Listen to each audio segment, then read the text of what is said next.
എൻ്റെ ഈ ഒരു 22 വർഷത്തെ ഒരു ജീവിതത്തിൽ ഇത്രയും ഒരു ബിസി ഡേ ഞാൻ അനുഭവിച്ചിട്ടില്ല. രാവിലെ തന്നെ അമ്മയുടെ കൂടെ കയറിയിരുന്നതാണ് ഈ ഒരു വണ്ടിയിൽ.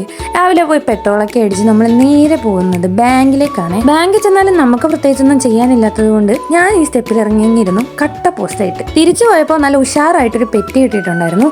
പെറ്റി കിട്ടിയ സന്തോഷത്തിൽ നമ്മളൊരു പൈനാപ്പിൾ ജ്യൂസും സമൂസയും കയറി കഴിച്ചിട്ടുണ്ടായിരുന്നു. അത് കഴിഞ്ഞിട്ട് അമ്മയ്ക്കൊരു സാരി നോക്കാനാണ് പോയത്. നമുക്കൊരു കല്യാണം വരുന്നുണ്ട്. കുറേയൊക്കെ എടുത്തിട്ടെങ്കിലും അതിൽ നിന്ന് ലാസ്റ്റ് ഞാനാണ് ഒരെണ്ണം സെലക്ട് ചെയ്തത്. എന്റെ സ്കൂളാണ് ഗൈസ് ഇത്. ഞാൻ ഇവിടാണ് പഠിച്ചത്. വീട്ടിൽ വന്നപ്പോൾ ദാ ഒരു കുരങ്ങൻ ഇരിക്കുന്നു. പിന്നെ അതിന് 2 പഴം കൊണ്ട് കൊടുത്തു. ഒന്നും പറയണ്ട, ബിസി ഷെഡ്യൂൾ. അവിടുന്ന് നേരെ ഉടുപ്പൊക്കെ മാറി പിന്നെ നമ്മൾ ആലപ്പുഴ ടൗണിലേക്കൊന്ന് പോവുകയാണ്.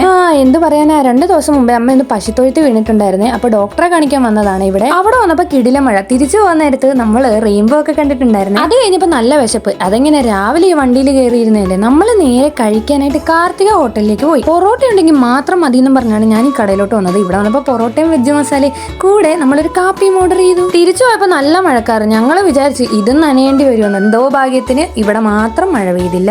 നേരത്തെ ഞാൻ പറഞ്ഞില്ലായിരുന്നു ഒരു കല്യാണം ഉണ്ടെന്ന്. അതിന് അച്ഛനിടാനായിട്ട് ഒരു ഷർട്ട് മേടിക്കാനാണ് ഇവിടെ വന്നത്. അപ്പൊ തന്നെ സമയം 8 മണി ആറായിട്ടുണ്ടായിരുന്നു. അതെല്ലാം കഴിഞ്ഞ് നമ്മൾ വീട്ടിൽ പോയിട്ടുണ്ടായിരുന്നേ. ബൈ.